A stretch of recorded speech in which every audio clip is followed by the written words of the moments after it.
Bonjour, aujourd'hui je vais vous répondre à une des questions que l'on me pose régulièrement. Est-il possible de communiquer avec les arbres? Alors, tout de suite, si vous pensez que communiquer avec les arbres, c'est discuter avec eux de vive voix, alors là je vous réponds tout de suite, non, ça c'est vraiment pas possible. Mais par contre, communiquer avec les arbres, avec les plantes, bien entendu que c'est possible. Pourquoi? Eh bien, si vous vous mettez dans une énergie très spécifique, que votre taux de vitalité se met en syntonie avec le taux de vitalité de l'arbre, et je dis bien taux de vitalité, parce que pour moi, un arbre, c'est vivant. Donc, tout à fait d'accord pour dire que c'est possible de communiquer avec les arbres. Je suis ici dans le parc que j'ai là où j'ai emmené mon premier groupe pour apprendre justement et avoir des expériences un peu spéciales, un peu spécifiques, un peu mythiques si vous voulez, mais pour avoir cette communication avec les plantes.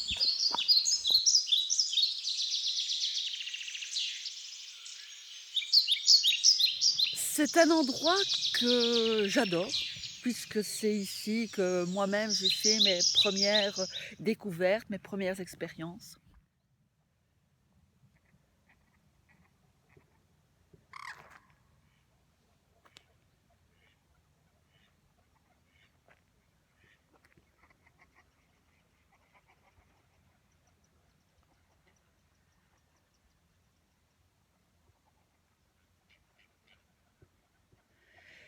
Quelle énergie avez-vous ressentie en regardant ces premières images?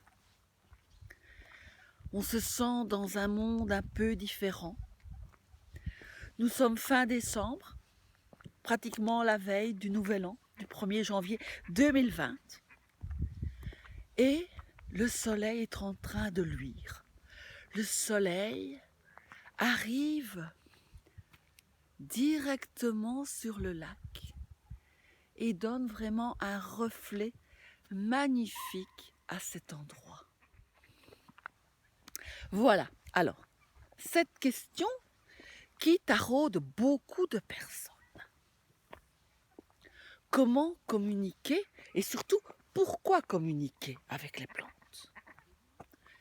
Si vous avez déjà entendu parler du chamanisme, eh bien, le chamanisme s'intéresse non seulement aux animaux dits de pouvoir, mais également aux plantes. Et comment est-ce qu'ils ont pu découvrir toutes les propriétés de ces plantes? Tout ce qu'ils ont découvert, tout ce qu'ils ont pu comprendre, eh bien, ça s'est transmis de parole en parole, entre eux, de génération en génération. Mais les premières personnes qui ont pu comprendre et savoir à quoi, comment pouvaient nous aider certains arbres, certaines plantes dans notre vie de tous les jours, pas seulement au point de vue physique, mais aussi pour nous aider dans notre propre chemin de vie. Eh bien, c'est tout simplement parce que les chamans se sont mis au contact de ces plantes. Il aurait fallu sinon tellement de générations pour avoir toutes ces informations. Eh bien non, en se mettant près d'un arbre, en l'approchant, en se présentant, tout cela avec un grand respect. Parce que comme je vous disais tout à l'heure, ces arbres, ces plantes, c'est du vivant. Alors, un petit exercice que vous pouvez faire, c'est aller dans un endroit où vous avez l'habitude de vous promener. Peut-être avec une amie, un ami, un compagnon, et vous faites le tour que vous faites d'habitude. Vous ne changez rien. Ensuite, vous revenez au même endroit, mais là, seul. Seul, vous entamez un petit chemin le même chemin, si vous le désirez, mais de façon plus intériorisée. C'est-à-dire qu'avant de commencer à marcher, vous allez fermer les yeux. Et vous allez essayer de mettre en émoi vos autres sens. Qu'entendez-vous?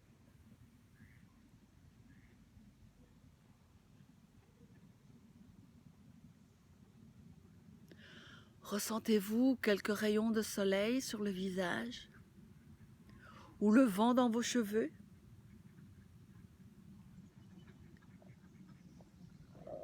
Comment ressentez-vous tout cela? Ensuite, vous ouvrez les yeux et vous marchez lentement, très lentement.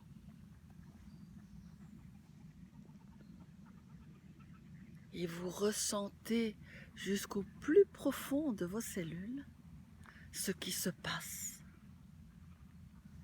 Vous êtes à l'écoute de tout ce qui se passe autour de vous. Vous observez, vous admirez, vous écoutez, vous sentez et vous ressentez. Alors, vous avez refait le même tour? Vous avez fermé les yeux?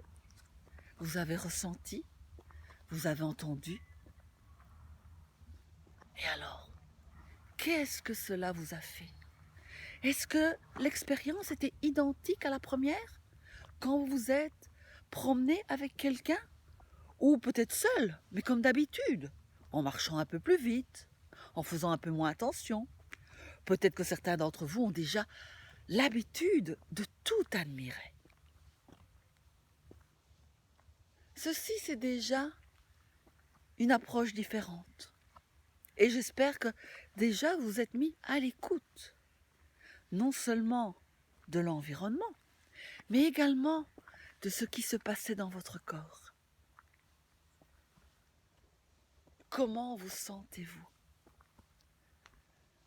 Je suis certaine que beaucoup d'entre vous ont déjà retrouvé leur sourire, que leur visage s'est éclairci.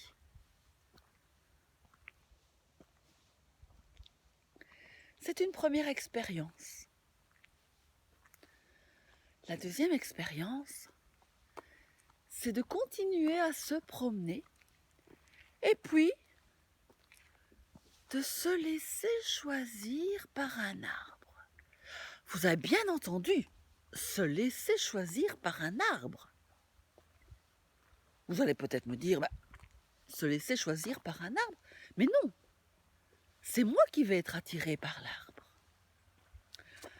Eh bien, si on s'en réfère encore au chaman ou au druide, eh bien non, c'est l'arbre qui vous choisit. Et pourquoi celui-là plutôt qu'un autre?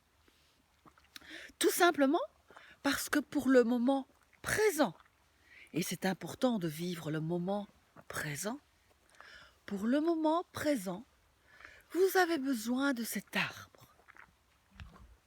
Alors moi, quand je veux me laisser guider et être à l'écoute de l'arbre, ici, je ferme les yeux et je demande quel est le chemin que je dois prendre. Et je laisse mes pas me guider.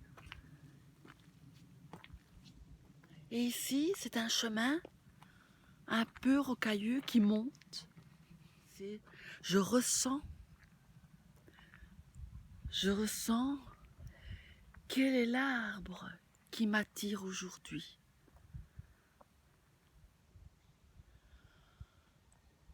Eh bien, cet arbre, c'est celui-ci.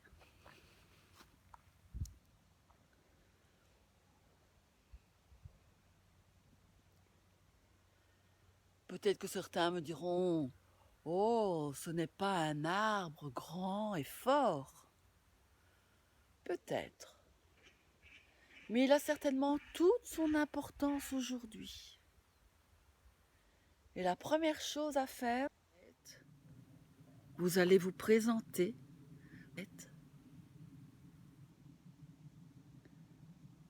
Pourquoi vous êtes là?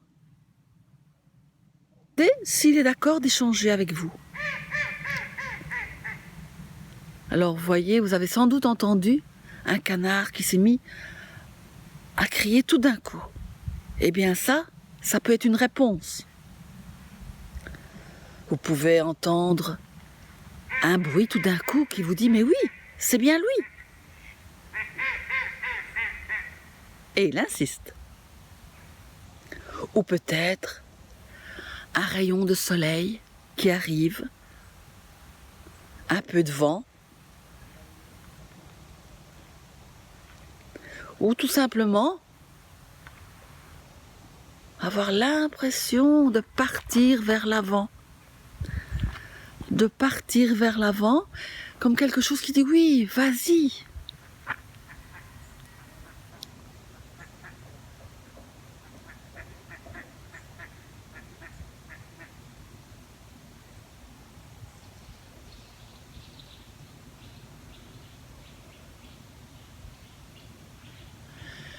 Et là, vous laissez faire. Vous pouvez l'admirer. Vous pouvez regarder les détails. Tout d'un coup, je m'approche. Tout d'un coup, des petites feuilles se mettent à bouger. Demandez-vous en quoi cette cicatrice, cette plaie peut vous parler.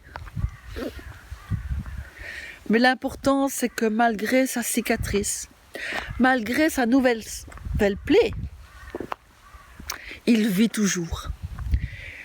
Est-ce que vous avez déjà regardé comment une petite graine, toute petite, toute minuscule, qui se plante, seule ou avec l'aide de l'homme, peut devenir un arbre gigantesque, un arbre énorme?